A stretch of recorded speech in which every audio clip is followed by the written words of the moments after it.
Hi, I'm Sam. I'm co-founder CEO of Phoenix Labs, and we're focused on building out Spark, which is a sub-DAO or star in the Sky ecosystem, formerly known as MakerDAO. So we're responsible for allocating the balance sheet for USDS and deploying it into lending markets such as Sparkland, which is our flagship lending market, as well as we deploy into like Aave, Morpho, more recently Fluid. So really, we're just allocating stablecoins across all of DeFi.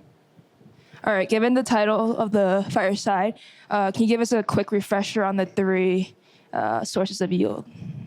Yeah, so, and I want to be clear, this is when you get to like a large scale, like billions of dollars, this is like scalable yield I'm talking about. So there are three primary sources that we have access to right now within DeFi, and I'll go over historically how we've had access to these. So the first one was actually crypto over collateralized loans. So this is the original Maker protocol that like everybody was familiar with. You have a CDP, you have some ETH, you stick it in a CDP, and then you can mint the DAI stablecoin. So the yield from borrowers who are depositing the ETH collateral, and usually they're using it to lever up. This is a yield that people are willing to pay, and it's a real yield. And so this is the first yield source that we've been using at scale. And then in 2022, as we saw the rise of interest rates, we saw lots of tokenized T-bill products come online. And so this is the second one, which is Treasury bill yield, which is because of the interest rates going up, the zero yielding stablecoins such as Tether and USDC, there was this pressure to have a yield-bearing stablecoin. So now DAI was able to onboard this as another major yield source so that it could get access to the risk-free rate. And then the third one, which has largely been more privy to funds and centralized actors, now is on chain. This is the funding rate that's available on centralized exchanges. So this is most popular example of this is Athena, which is tokenized this funding rate, and so this gives users in DeFi access to this yield. And all of these, so the capacity of T-bills is quite large. It's basically infinite compared to the size of DeFi.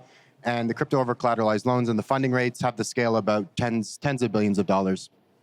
I think you briefly covered this in just your answer right now, but given that USDC and USDT are the biggest stablecoins in like the entire space, how do yield-bearing ones kind of compare? Like, why are they? Yeah, so I view their stablecoins as a very overloaded term. I view actually them as two main categories. So there's fiat-backed stablecoins, and in particular, USDC and USDT are fairly dominant in this. So you have onshore dollars, offshore dollars, respectively. And so these sort of act as the money layer, the M1 of the on-chain environment. So they're all fully backed by fiat currency and banks and treasury bills, stuff like that. Then there's the next level down in the the hierarchy of money, if you will. So if the USDC, USDT are M1, USDS sits as the largest M2 or the credit layer. So as credit, you're able to the capacity can actually be much larger, and in exchange the stable coins are more like the on-chain banking system, broad banking. So you can do lending through CDPs. You can do lending through the basis trade. And what this means is you're running a fractional reserve, which allows you to have a higher yield that outperforms the risk-free rate. And so, this is kind of the environment. And this is the main differentiation between something like USDS and USDT, USDC. Okay, cool. Slight pivot. I want to give you some time to talk about what you're currently doing. I think you briefly explained what like the relationship between Spark and Maker, but perhaps maybe talk a little bit more about that. Yeah, so I think it's a useful analogy, but it's not exactly true. But it's a useful analogy to think of Sky with the way it's transformed from the previous everything in one like DAO Maker DAO setup. Sky is now transitioning to having a what is similar to a central bank. It's not a central bank, but it's a useful analogy. And then the sub DAOs, or otherwise known as stars, Spark being one of these, are more like the commercial banking side of things. So doing lending more with users, and accessing more distribution channels, whereas Sky is focused on basically doing wholesale lending to sub-DAOs like Spark, and then Spark can really focus and meet the users where they're at. How does this tie into like the three sources of yield that you just mentioned? What you're doing at Spark? So with Spark, I mean, there's kind of been an evolution here. So we started with launching a lending protocol, and we connected it to the Sky balance sheet by having this AMO direct injection into the protocol, which was really the thing that grew it from zero to one of the biggest lending markets in the space within the span of like less than a year. But this sort of strategy of directly injecting liquidity into protocols, we've moved on to like a generalized version of this, which we're calling the Spark liquidity layer, which now works multi-chain. And it works across all stablecoins. So previously we were just doing USDS, and now we support USDC, and soon we will support Tether as well. So the idea is that like lending markets across, you have your Aave on Arbitrum or Morpho on Base, or Aave on mainnet or Sparkland on mainnet, whatever.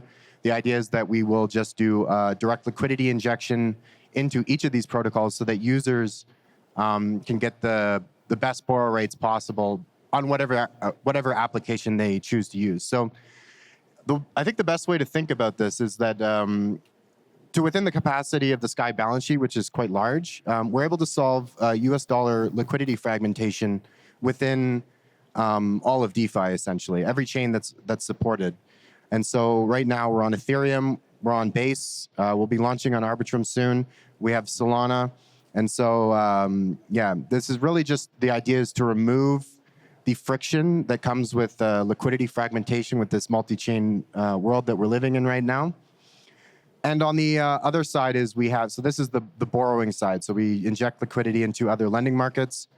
On the, if users want to lend out their stable coins, so say you have USDC, you're on Base and you want to get a yield, you can just deposit it into the savings rate there.